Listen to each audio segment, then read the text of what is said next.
Welcome to this tutorial video on how to use Simscape. I am Shomukanti Mahapatra, one of the TAs for the course. So Simscape is a part of Simulink which comes in with MATLAB. Simscape contains various modules like driveline, pneumatic or hydraulic, electrical and rigid body systems. So we will only be focusing on the rigid body systems part, how to create them and further how to simulate them and how to control them as well using Simulink. So to start, you can just start with a Simulink model, and if you open the library browser, if you go down, you can see this Simscape tab. So here you can see the various models, so driveline, electrical, fluids, multibody and others. So we'll be focusing only in multibody parts. So in multibody you can see there are belts and cables, then in body elements there are brick solid, and then cylindrical solid and all different types of solids. Similarly you can have constraints in between two things. You can have different curves and surfaces, then you can apply forces like gravitational, torque, external forces, torques, etc., spring mass damper forces. You can have different frames like global frame, then if you need to transform from one frame to another, those frames. Similarly gears, couplings, there are different kinds of joints. So some of the known ones are like there is cylindrical joint, there is prismatic joint, there is revolute joint, there is spherical joint, there is telescoping joint, rectangular joint. You can imagine any of them here. So you can actually drag and drop each of them to start modeling, but the easiest way to do it is in the command window. You just type sm then new without any space, and if you press enter, one window will pop up, one Simulink window. So this is the Simscape multibody. So this one has most of the things you will need in Simscape multibody. So there are some help files you can see. I'll just delete it for the time being. So you can see that there are a couple of things present already in the window. So this is the solver. So you can actually choose different different settings of the solver. If you want sparse, full, auto, all those things are there. So then this is the world frame. So here this is kind of the reference frame. So you need to connect one frame to another. So this is the 0 frame, and this is the mechanism configuration. So here actually you can specify the gravity vector and other things here. So here the gravity, as you can see, is along the negative z axis and it's in meter per second square, and the value is this one. So actually you can change it to any axis you want. You can choose it to be along x axis or y axis depending upon your mod. So to start, actually what we'll do is we will use a simple example of a inverted pendulum and a cart. So it looks something like this. So there will be a cart kind of thing, a rectangular box to which there is a link here, and so this cart can move along this x axis using a prismatic joint, and this link can move about this point using a revolute joint. There will be a force applied F1 and a torque applied tau 2 on this joint and F1 on the prismatic joint, so that these two can move. And you can see this is theta 2 and d. So our objective is to always stabilize this pendulum, so this particular rod to perfect 90 degree on top. So keeping this model in mind, we will start building the model. So first for the slider, so this x axis, for the visual representation I'll use a simple rod kind of thing. So as you can see, so similar to Simulink, you can just directly start typing inside the window and bring the blocks. So this is actually, we will need a cylindrical solid. So you can see the cylindrical solid. So then if you double click it, you can see the different properties of it. So like the radius is 1, the length is 1. So I'll just arbitrarily choose some values which was pre-generated. And if you click this one, actually you can update the model, and there are different views you can select and zoom in and zoom out and everything. So this is how it looks. As you can see, this is how it looks. And in this same thing, you can see that there are inertia parameters also, like you can specify the density, or even you can specify it as a point mass or something, like you can specify the total mass. And actually these desired values, the total mass of the system and everything, can be automatically calculated. You can see that this is the mass, this is the center of mass, these are the moments of inertia, and these are the products of inertia. Okay. So for the time being, and actually this is very important thing. So these turn on the frames. So the frames are the things which we actually connect one rigid body to another, or even one with one joint to another. So you can see there is already a R frame. So this is R, if you can see it. So R is at the center of mass. Okay, and you can see that, okay, this is the Z axis, this is the green is the Y axis, and the red is the X axis. So now if I hit apply and now click OK, so you can see this R is already here. So actually this R, now I can actually directly join the this body with the global frame for the time being, and I'll show you. So if you press Ctrl and then D, it will open what is called a mechanics explorer. So you can see this is the model. So this is the whole model. The what you can see is the assembled model, everything. So as you can see, this is the rod and this is the Z, X and Y axis. So I'll do it in isometric view. You can see this is the rod. So but suppose I want it to be along X axis now. Okay. So along X axis. So what I can do is I can rotate this rod along the Y axis by 90 degree. So for that I need a coordinate transformation. So this is a coordinate transformation, so rigid transformation, or you can actually directly type it as rigid transform, and if you click it, this will also come. Okay, so there are two ports. So B is for base and then F is for follower. So you connect. I'll connect it in between these two solids, these two things. So this is the global thing, the global solver, and this is the link. So for the time being, you can see it is still. If I press Ctrl D again, it will update the model, and you can see this is still like this. Okay. Now suppose what I want is I want to rotate it along Y by 90 degrees. So you can see there are rotation methods here. So actually there are different types of methods to rotate. So like you can align two axes as, okay, you can tell that I want the Z axis of this body to be along the Y axis of this. Then standard axis, you can rotate about standard axis by some particular degrees. Then by arbitrary axis, you can provide what is the K and then what is the phi. You can provide the rotation sequence. So this is like the Euler angles. So all possible Euler angles are here, and actually you can choose which type of Euler angle you want. So body fixed or space fixed, and similarly you can provide the rotation matrix also. So we will do with standard axis, and I will rotate it about Y axis by suppose 90 degree. You can actually also provide translation. Okay. So like cylindrical, Cartesian and everything. So we are not translating here. So this is this, and now if I update, I am pressing Ctrl D here. You can see this is now along the X axis. Okay. Now for the cart, I'll show you that you can actually also have a model import from outside. So I have already made a model. I'll show you later.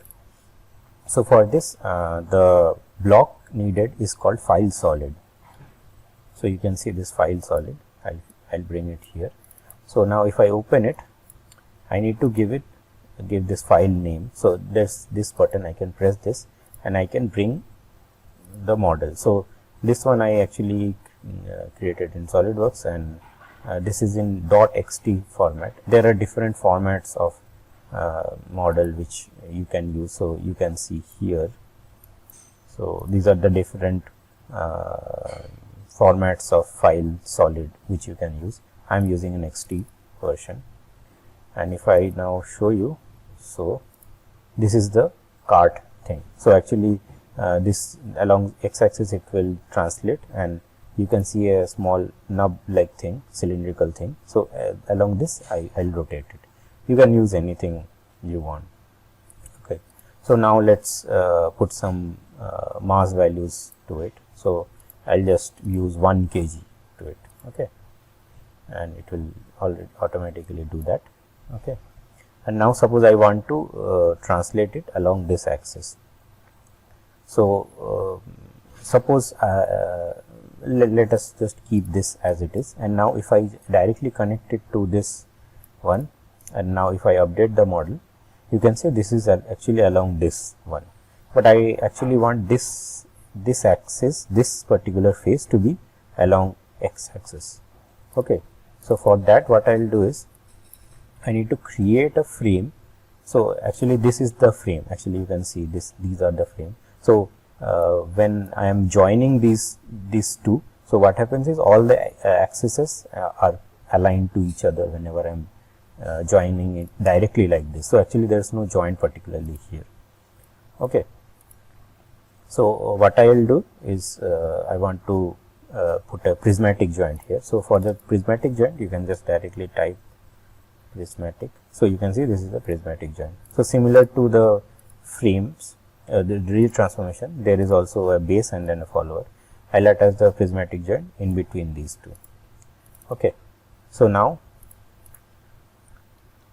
you can see it is still like that. And another thing, so if I actually open the prismatic joint, in the description section you can see that whenever we are joining a prismatic joint in between two frames, like two bodies, two frames, the z-axis of those two frames will coincide, and the z-axis will be the translation axis. So we need to choose the z-axis so that it is always along that, right? So if we see for this one, so for this particular rod, you can see the z-axis is already along the x-axis, which is my direction of choice. But if I see this particular body, if I see the frame, so you can see the z-axis is actually in this direction. I want a z-axis which is in this direction. So what I will do is I will create a new frame. So I click this frame button and I create a new frame. So you can see this pop-up thing shows up. So actually there are different methods of creating new frame. You can create it at the center of mass, and you can actually create it using some features. So actually what I will do is I will create it. I want the frame supposed to be in this particular face. So I will click this use selected feature. So you can see that it already creates this y-axis, z-axis, and y, z, and then x-axis. So suppose I want the z-axis to be coincident with the global x-axis. So that's what I will do here. So my primary z-axis will be along the reference frame x-axis. You can see I have clicked x-axis, but here what happens is there are two of them which are so this is my primary axis, this is my secondary axis. So you can see this is along this x is also along x-axis, so this can't be true. So what I'll do is I'll put it along y-axis, okay, and press save. So and hit OK. So now if I open the Mechanics Explorer,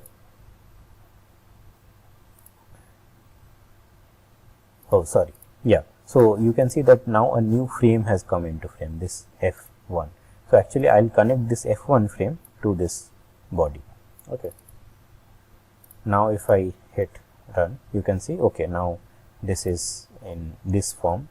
Okay, but what I can actually rotate it and show you. But what I need is, suppose I want this knob, the cylindrical thing, to be on this side, So what I will do is, again I will open the file, I will open the frame, I will edit the frame. So what I will do is, suppose this primary x axis I want it in the negative y direction. Okay, it just flips the frame. And now if I hit apply and now compile it again, you can see, okay, now the cylindrical thing is in this position. Okay.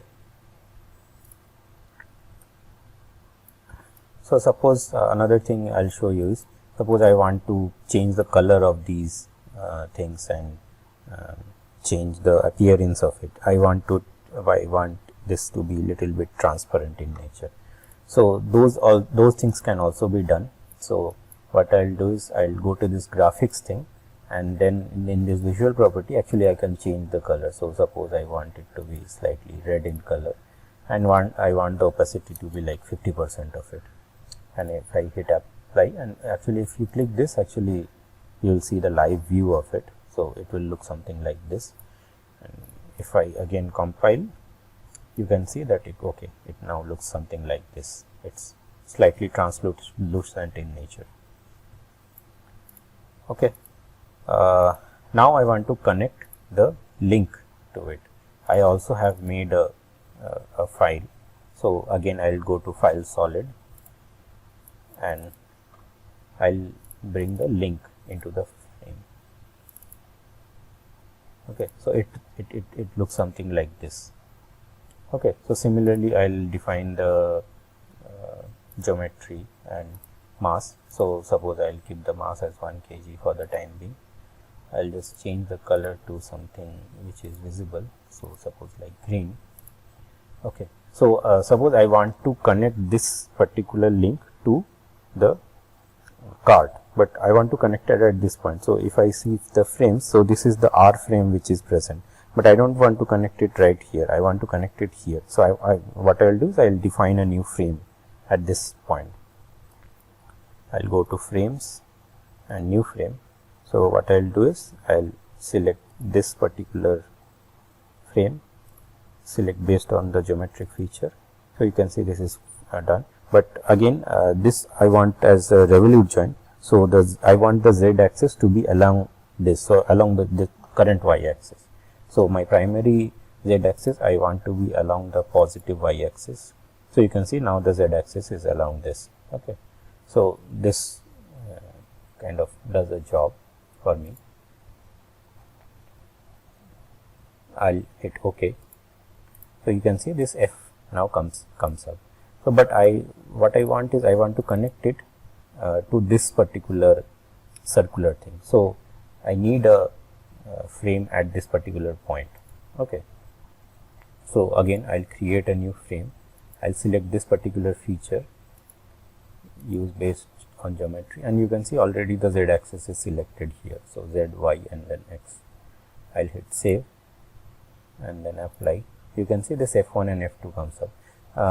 Another thing is that currently I am not using this art port. Actually I can turn off this art port. So there is a button here, show port R.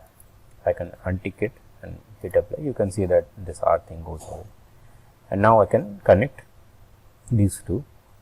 So if I actually directly connect it, and if I now hit Ctrl D, you can see this now is joined. But as you can see, this is not exactly joined. So what happens is, I need to switch the direction of axis in any one of them.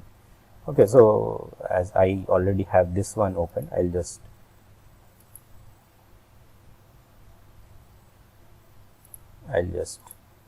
open that. So you can see this F2. What I'll do is, the Z axis, I'll just flip the direction of the Z axis and hit save and then apply. And now if I compile it again, you can see now it perfectly fits. Okay, so this is the model currently. But again, I have directly joined this to this particular solid, but I need a revolute joint in between. So similarly there will be a revolute joint. So similarly there will be a base and a follower. I will just connect it directly here, and now if I hit D, you can see this is the model. And now so this one will behave like a cart on a pendulum. So this red one is like the cart, and this green thing is like my pendulum. And if I actually just click this start simulation button, you will see that it actually behaves like a cart and pendulum thing. It starts oscillating. Okay. So for the appearance part, what I will do is I will also attach a circular spherical solid here, so it will look like a pendulum. Okay. So for that, what I will do is, in this one again I will create a new frame at the other end where I will attach the circular thing. So again I will just hide the art port and then click this. I will attach it here. I have selected this surface, the center of the surface, based on this geometric feature, and hit save and then hit apply. Okay. Another port comes into play. And now what I need is spherical solid. So this, and I can actually directly connect this art thing directly to this. Also, like connecting it like this is actually, it looks a bit bad. So what I will do is I will flip this block. So for that, right click, then format, and then actually you can click flip this block and it will flip. And similarly, suppose I want it to be 90 degree. This particular one, I can go here and then click rotate 90 degree clockwise. Okay. And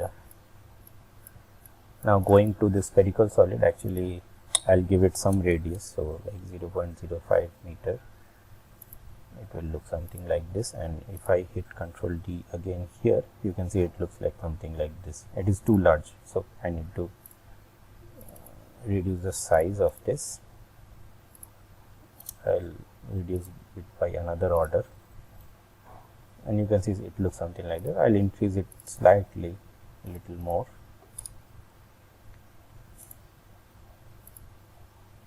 So you can see it looks something like this. This is actually just directly fixed to the body. Okay. Suppose now I want to see what is the motion of the revolute joint. Okay, I want to see what is the theta angle which is coming out. So for that, actually you can go to this revolute joint. You can go to this sensing part. So this RZ here, and then sensing, and then I want to sense the position. Okay, you can see a new port Q comes out. So I need a scope to see what happens. But if I directly try to connect it here, you can see I can't directly connect it here. So what it needs is a converter. So this is a PS to Simulink converter. So I need to connect it via this converter, so this scope actually only can take Simulink signals, and this is actually not a Simulink signal. So I need to convert it so that I can see it here. So if I now hit run, you will see that okay, this is how it behaves. It oscillates on, right? And you can see in the background how it behaves. And also regarding this, so actually there are different views you can see if you click on these things. You can have all the 4 views in one single thing, and so this is the playback control thing. So you can actually play it, and then if you want it to be in reduced speed, actually you can play it by that also. So it is like 1/25 1 by 128 times the speed. So you can see it moves very, very slowly. Okay. So this is how the thing works. So suppose now I want to control this whole system. Okay, I want to put some force and some torque on this. So force on the prismatic joint and force torque on this revolute joint to control this system, so that this pendulum always remains upright in top position. Okay, so for that what I will do is I need some actuation. So I will open this revolute joint. So in this actuation tab, you can see that this torque is none. So actually I'll provide it. So for that you can see this provided by input, this particular button, and you can see now a new port comes in. So here I'll provide the torque, and similarly for the prismatic joint also I'll need the both the position, and again for the force here I'll provide the input. So again you can see this F and P comes in. Now I'll use a PID controller directly. Okay, now I have the PID block. Okay, so what I want is that so this particular slider, the prismatic joint, it also remains at 0 position, and this particular revolute joint, it is at minus 90 degree, which is the topmost position.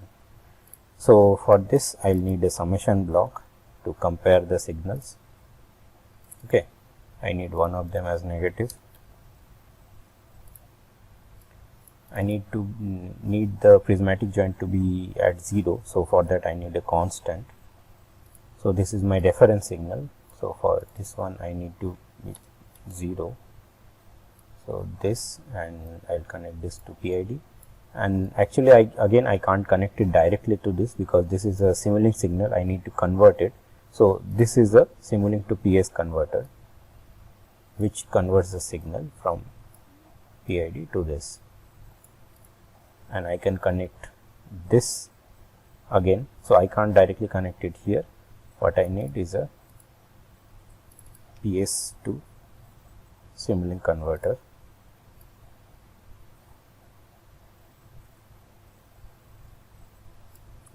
and it will go back here. So this is for the prismatic part. I need a similar thing for the revolute part. So I'll just select these, hit control and drag. It will kind of make a copy of it. Okay, I'll just clear some more space. I'll connect this to this, and again this to, I need another converter, a Simulink to PS converter,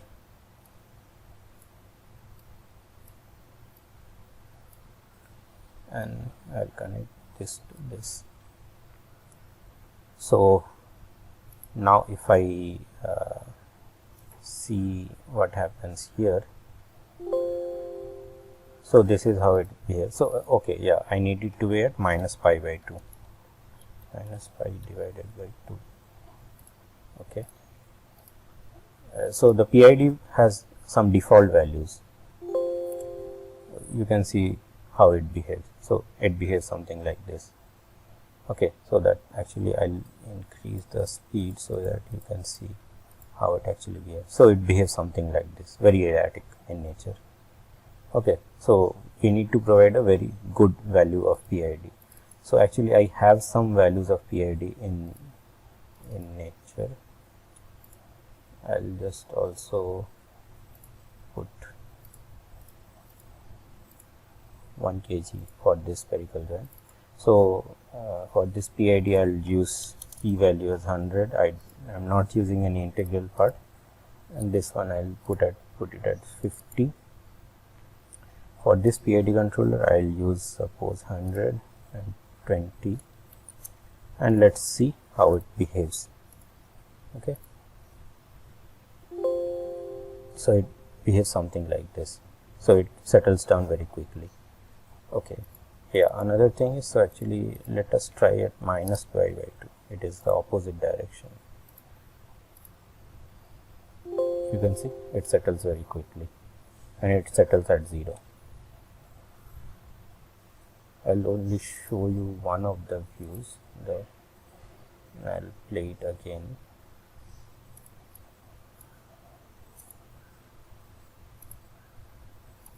So this is the initial configuration, and it starts oscillating and then reaches this position. I'll actually slow it down also to show you. Actually, this is how it starts. You can see it goes like in this direction and then tries to settle, and if I increase the speed a little bit more,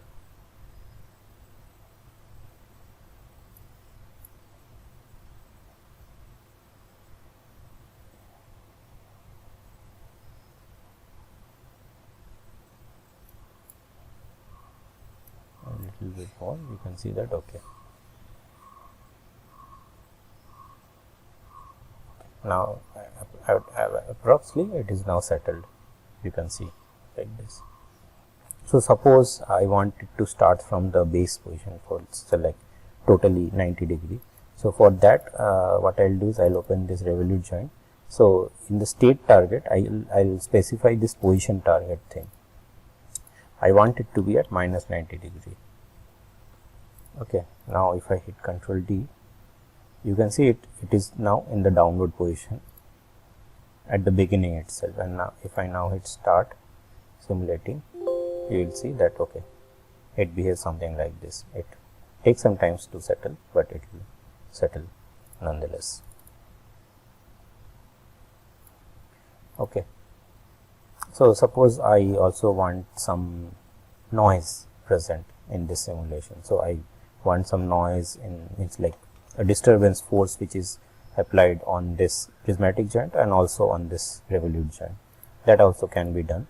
So you can see this is the force which is coming to the prismatic joint, and this is the force which is coming to the revolute joint. So what I'll do is I'll add a summation block here.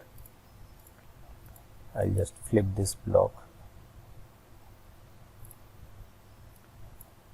What I'll do is let's just directly add it here first. I'll make some space.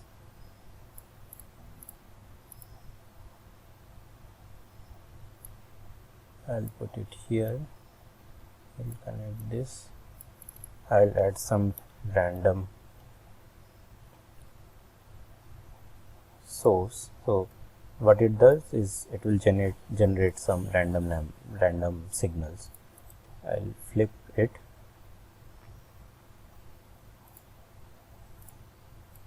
I'll add it here. Okay, if I open, you can see okay, this is the minimum. So what I'll do is I'll put -1 to 1, and the sample time is 0.1 second. And if I hit Ctrl D and show you,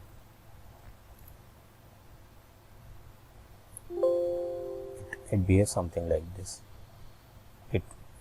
It oscillates too much in the beginning, but you can see it settles down very quickly, and you can see there are small motions still happening, and it is trying to control it. We'll also put some random force on this revolute joint as well.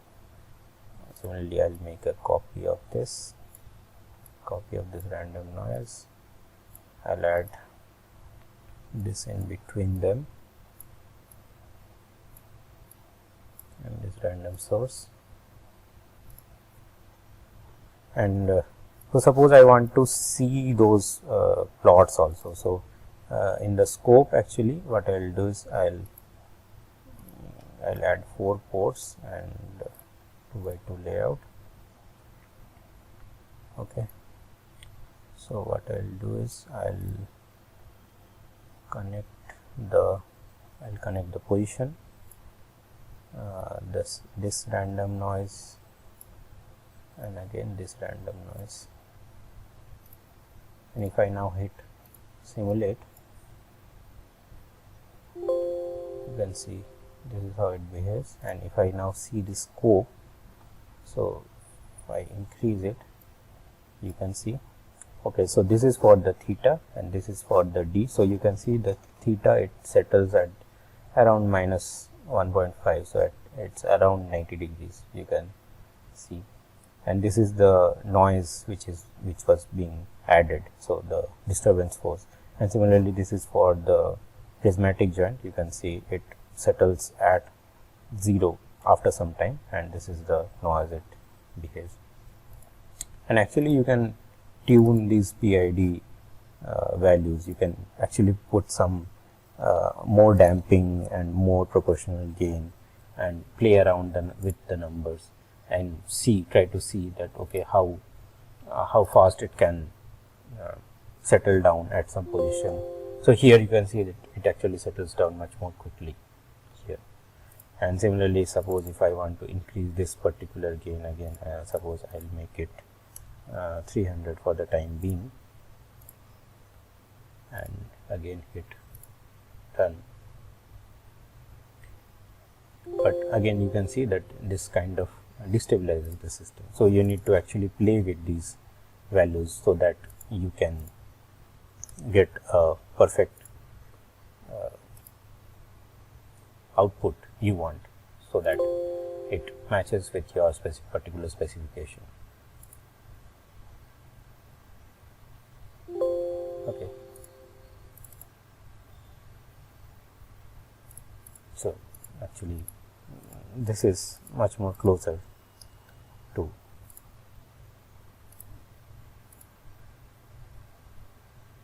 And so if I show you this particular view, you can see that okay, it is actually getting some noise and it is trying to stabilize it.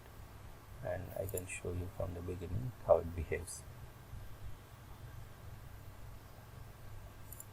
Okay.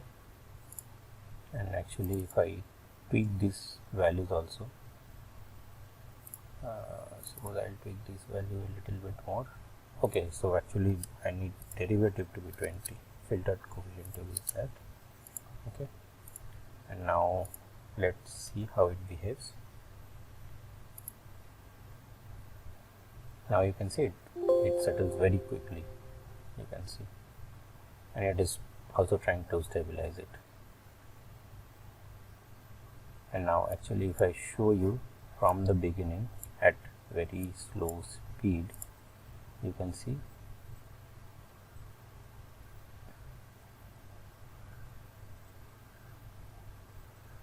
okay, round about now it comes to its equilibrium position.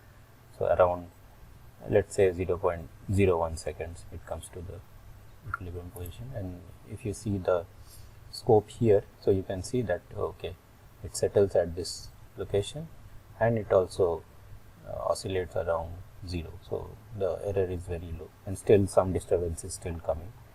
And actually I can also show you that if I don't put any input, so what I'll do is I'll put a constant 0, so like there are no forces being added. I'll remove this connection and this connection for the time being and provide 0 to the inputs, and again simulate it for you. So you can see this is how it will behave.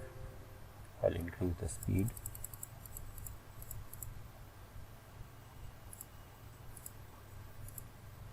So okay, so because this is at 0, the 0 forces is being applied. So if I means like actually it is already at equilibrium, so that's why thing is happening. So suppose I want I'll start with suppose not 90 degree, maybe like 120 degree for this revolute joint. Okay, so like not minus 90, so suppose I say minus 60 degree for the time being. So it is minus 60. I'll hit Control D.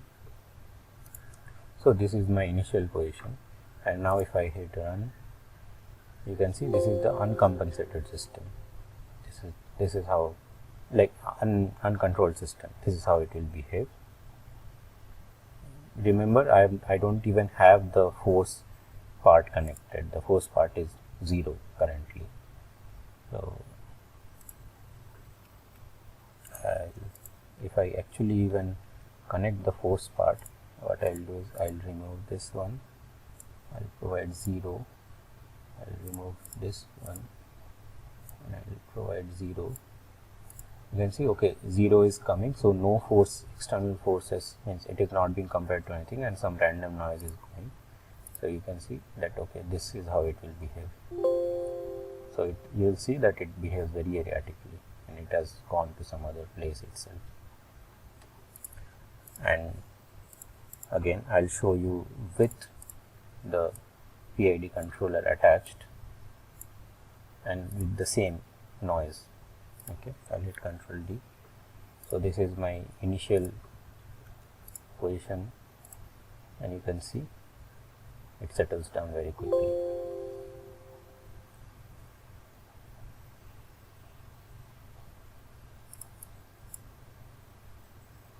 Okay, actually you can also create a video of whatever you are seeing in this Mechanics Explorer.